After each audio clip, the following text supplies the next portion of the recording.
Hello there, you're on to CoreTV News this hour. I am Nifemi Oguntoye.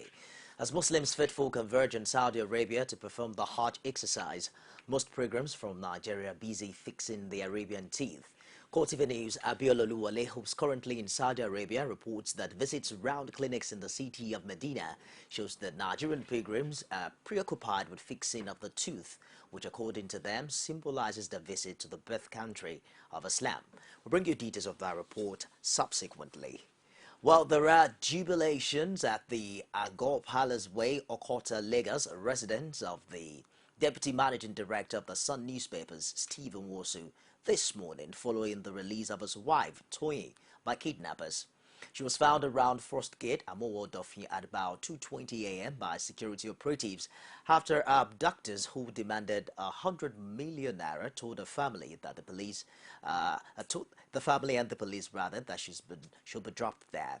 As early as 9 a.m., the residents, family members, and friends trooped in to solidarize with them. Some of the visitors, including members of the Nigerian Institute of Public Relations (NIPR), shed tears of joy after discovering that the woman has been released by her captors. We'll bring you details subsequently. Chief of Army Staff Lieutenant General Tukur Buratai has again assured Nigerians of the military's preparedness and readiness to meet the 3-month deadline set by the federal government on ending the Boko Haram insurgency. He gave us word on the sidelines of the opening ceremony of the biennial training conference of the Nigerian Army Finance Corps in Kaduna. We are moving very close. All right? Very close. How soon are you going to end insurgency? Very, very soon, very soon.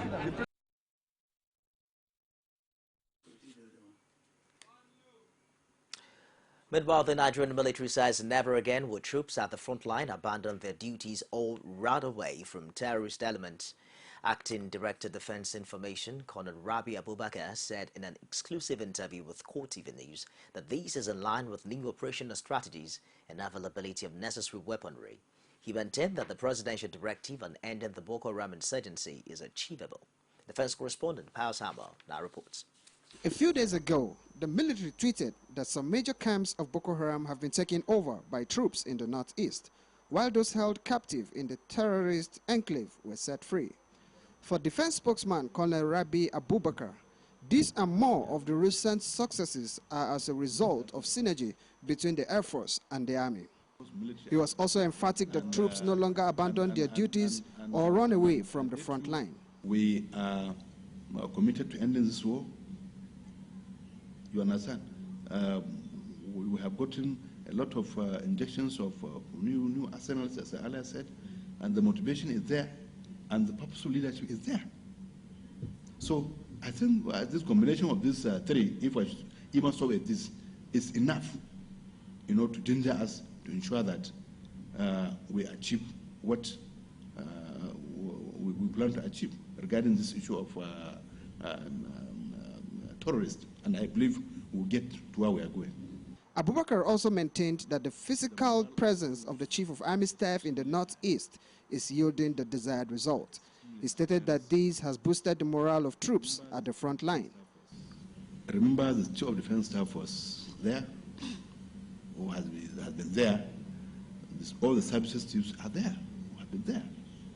And there is no morale that you can give to troops more than the morale the services chiefs, the CDS are giving them. They are there physically with you. They eat from some pot. They sleep in the same place, trench, and what have you. So which morale, in addition to the welfare package, which what you are entitled to, you are getting it. And as the war against insurgency enters what the military insists is the final phase, the defense spokesman wants Nigerians to continue providing adequate and timely information to security agencies. Colonel Abubakar is convinced that the insurgency will end within a few months if the citizenry, especially in the northeast, continues to be cooperative. Pius Samuel, CoreTV News, Abuja. The Nigerian Army says troops have arrested 33 suspected food suppliers to the Boko Haram terrorists in Damboa, Borno State. The suspected Boko Haram accomplices were arrested with large quantity of foodstuffs said to be meant for Boko Haram insurgents at Korode. Army spokesman Colonel Sonny Usman said in a statement that 9 of the 33 suspects are from Korode, 5 from Mauma, 10 from Giagube, 4 from Kasautaya, 4 from Bobil, and 1 from Dolomi village. Sun reviewed that some of the suspects claimed to be traders but did not deny buying and selling food items to the terrorists. The Senate has declared its readiness now to strengthen the laws empowering the Public Complaints Commission to ensure accountability in public service. This was one of the assurances given to principal officers of the commission, led by Chairman Emmanuel Uwile, by the leadership of the Senate.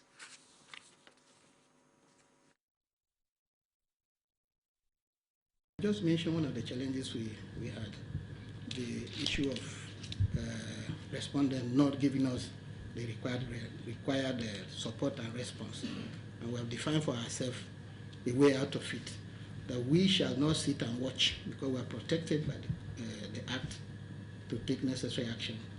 We want to let the public know that this team that you have put on ground does not intend to leave things the way they have been. We intend to push further and ensure that complaints by Nigerian side redress at appropriate time, in appropriate manner. The name of PCC should make people in the public service sit up, but it's not the case. But I hope that under your time, with our support, it will be the case. Because what is affecting this country is this impunity. People believe that they can get away with anything and nothing is to be done. And I think I want to assure you that the 8th Senate will do all that we can so that you will have bite. It's not just for you to be there, you must be able to implement. You must, the idea of a respondent not feel that he must call and answer you. You must show your strength in being able to do that. And be assured that we'll back you fully. And even if there are areas that need amendment, I was going through your law, the fine is 500 naira. That already does not help anybody in making things.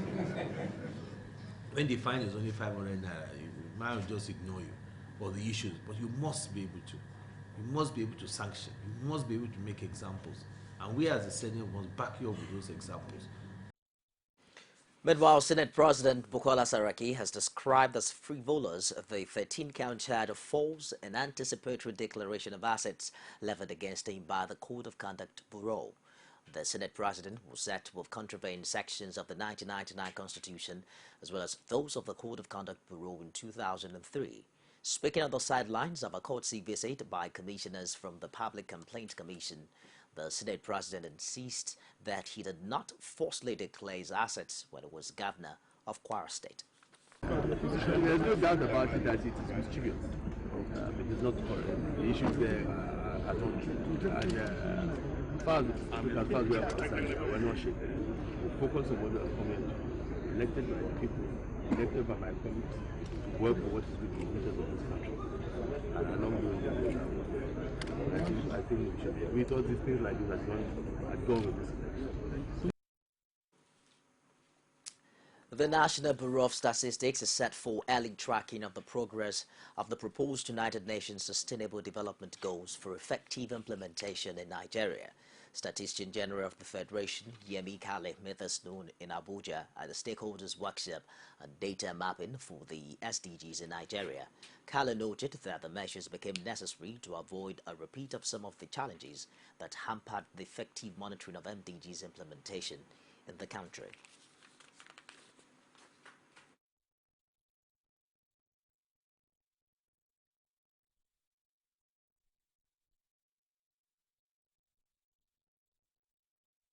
As Nigeria prepares to usher in the new Sustainable Development Framework as defined by the SDGs, there is a need earlier on to set out a comprehensive, well-defined and coordinated strategy for data production at both national and subnational levels to effectively track progress towards achieving the proposed goals.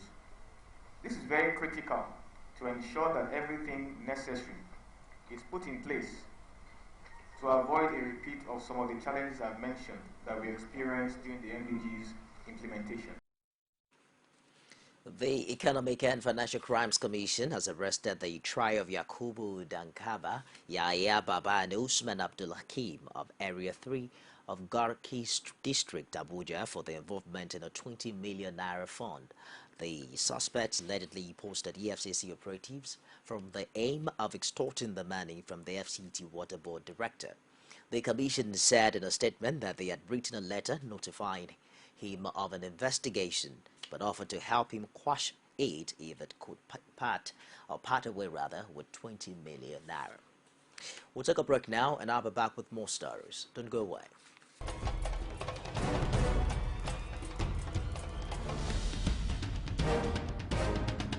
This is what the people are saying. You don't run a big economy with generator. They need to do more in terms of energy and power. Many things to do for this Nigeria about lights, water, and new TT. For Nigerians that are not gullible, we know that good laws have done nothing good for this country. Buhari won the election convincingly. Talk to her husband that you should keep promise about what you said, and because people are watching you, you know, another election is coming.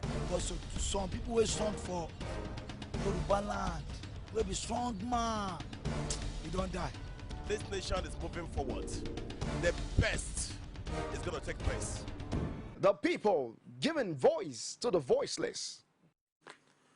Welcome back. You can get all of our top stories on any of our social media platforms. On Facebook, it's facebook.com/CoreTV News. Our Twitter handle is at CoreTV News NG, and stream live on YouTube at youtube.com/CoreTV, space and news. The National Broadcast Commission (NBC) has set 20th June 2017 as a new date to attain its broadcast digitization project. It, however, says by November 2015, a pilot of licensed channels will be launched in JAS.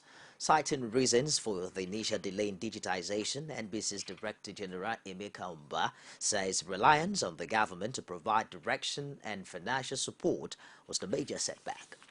The problem we had with digiting was the fact there was no money, so, government established this digiting, but didn't resource them. With the approval and with the money we have now, there's a dedicated account for digiting. With just a small set-top box in the house today, Nigeria will become part of that Internet of Things, in which that set-top box is delivering voice services, is delivering internet services, is delivering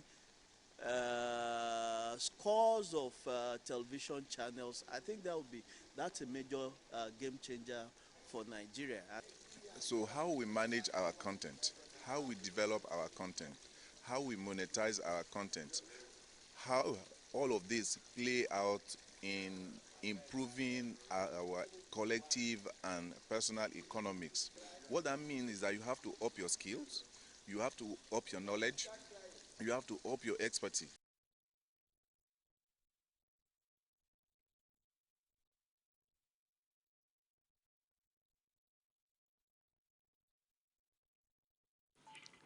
Former governor of the old Ondo State, Bamidele Olumilua, has debunked his alleged arrest by the police for holding a legal meeting at his hotel. The other statesman who spoke to newsmen in Ikere-Ekiti, however, confirmed that he was invited by the police on the strength of a petition written by the secretary of the All Progressives Congress in the state. Olumilua blamed the problem of the APC in Ekiti State on the several factions within the party, which he and other stakeholders were trying to bring together. The party, to start with, was shocked by the defeat of the party in 5 elections in this state. Because we were divided, we were not united, we were beaten. People started to accuse us, those who are older generally. They begin to say, you are there now, and this party is dying. So I started calling them together, the various groups. I brought 5 of them together, who are saying now they believe in what we are doing. Out of the 6 groups, we brought together 5. Only 1 remained, and we are trying to bring all of them. Still in Ekiti, the state government has set up a committee to ensure the take-up of the Ado-Ekiti Airport project. In a statement issued by the Press Secretary to the Governor Idowu Adelusi, the committee would start with the marking out of 2,000 hectares out of 6,000 hectares of land set apart for the project. He said this would also be a relief to air travelers in Ekiti State who would no longer need to travel far to catch their flights. Adelusi disclosed that the committee is chaired by the Commissioner for Works and Infrastructure, Kayode Osho. The Osho State government has approved the payment of its worker salary arrears till the month of June. The approval came as a result of an agreement reached by the state government and labor leaders in the state after a protracted crisis which had made the government-labor relations go sour for some time now. The agreement further covered that the bailout fund be used to offset all the outstanding worker salaries. Rashid has more from Oshobo. The attendant crisis between the Osun State government and labor unions may now be heading for final settlement as both parties reach agreement on the payment schedule of the salary arrears of the workers. At the end of the meeting attended by both state government and labor representatives, the state chairman of the Nigeria Labour Congress, Adekomi Jacob, explained that the payment covers arrears of March, April and May 2015 for state workers and April, May, June for local government workers and primary school teachers. Adekomi further noted that the deductions from September and December salary as well as balance of January and February salary will also be paid. According to him, state pensioners will receive balance of December 2014 pensions and full payment of January to March 2015, while their counterparts in the local government and primary schools will be paid up to June. In order to ensure sustainability of payment of salaries in the state of Osun, the first disbursement from the bailout loan should cover the payment of outstanding September and December 2014 deductions, balance of January and February salaries, and full payment of March, April, and May 2015 salaries for state government workers. With this, that means it has erased the impression that the state government of Osun has slashed the workers' salaries. The Chief of Staff to the Governor, Boyega Oyetola, assured workers that the payment for June and July 2015 will be made in October, while the state pensioners will be paid their April dues. Whatever remains from the federal allocation will now be added to whatever we're able to generate from internet generated revenue. And that will be the basis of payment of salary and the running of government in a transparent manner. Whatever is available is going to be put on the table for everybody to see. And we agree the proportion that could cover both in terms of salary, pension, and the running of government. And that is fair enough. In an agreement signed by both parties, they also agreed that whatever is available from the allocation from the federal account and internally generated revenue be used in a way to accommodate salaries, pensions, and other important expenses of the state government. Rashid, CoreTV News, Oshobo. In Kaduna State, Governor Nasir El-Rufai has assured the State Independent Electoral Commission of absolute independence. Speaking during the swearing-in of the chairman, Siratu Diko, the governor maintained that government has no interest in interfering with the activities of the commission, especially the conduct of local government election. He, however, expects that credible leaders would emerge at the grassroots. It is your integrity and your name that brought you here. We are quite confident that you preserve your name and your integrity. You are independent.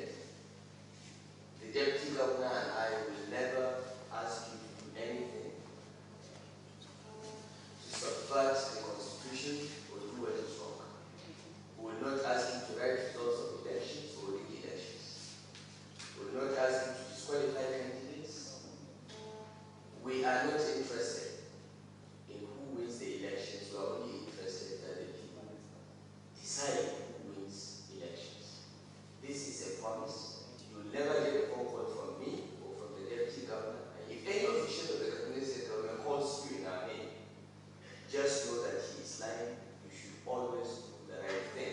He has made a very categorical statement that government is not going to interfere with the election of local government officials, that we are free to go by the law. We had all taken an oath that we will defend the Constitution of this country, and God helping us, that is what we are going to do. We'll ensure that the elections are free, fair, and credible. Lagos State Governor Akiwumi Ambode has pledged that his administration will pursue programs and policies that will empower women to be self-reliant, especially through the provision of financial facilities and capacity building. The governor made the pledge at the opening ceremony of the 2015 National Women Conference, organized by the Committee of Wives of Local Government, local state officials, with the theme Relevance in Economic Turbulence. He said the state government, in recognition of its female population of over 11 million, has continued to increase budgetary provision for women through the Ministry of Women Affairs and Poverty Alleviation. Ambode further disclosed that his administration will continue to create more platforms for women engagement in the state. The health sector in Nigeria has remained a focal point where all members of public yearn for good medical care. It's in this view that the Association of Medical Social Workers of Nigeria held a first inauguration in order to commemorate their successes in the health sector despite all challenges affecting the sector. The event was held at the Lagos State University Teaching Hospital, which they are of the view that the association has come of it. The inauguration being done here today is a remarkable one, and it's a step in the right direction. It is an important and wonderful opportunity to engage all medical social work practitioners throughout the Federation to come together in unity in order to promote our collective interests and help deepen the understanding of the practice of medical social work in the country. I have confidence that today's events will enhance cooperation and earn us greater recognition as professionals and partners in progress of the development of our great country, especially in the medical field. Outside Nigeria, Presidential Guard officers in Burkina Faso have announced the dissolution of the transitional government. Lieutenant Colonel Mamadou Bamba said on state television that a new National Democratic Council had taken control to end the deviant regime. Interim Parliament Speaker Sheriff C said the move was clearly a coup. Interim heavy shooting could be heard at the main square in the capital, Ouagadougou, to disperse protesters. Of course, on Wednesday, the Presidential Guard arrested interim President Michel Kafando and Prime Minister Isaac Zida at a cabinet meeting at the Presidential Palace. They were due to hand over power to a new government after elections on 11 October. You recall that long-serving ruler Blaise Compaoré was ousted in the popular uprising last year. And that wraps it on the news this hour. Do join us again at the top of the hour for more. I am Nifemi Oguntoye.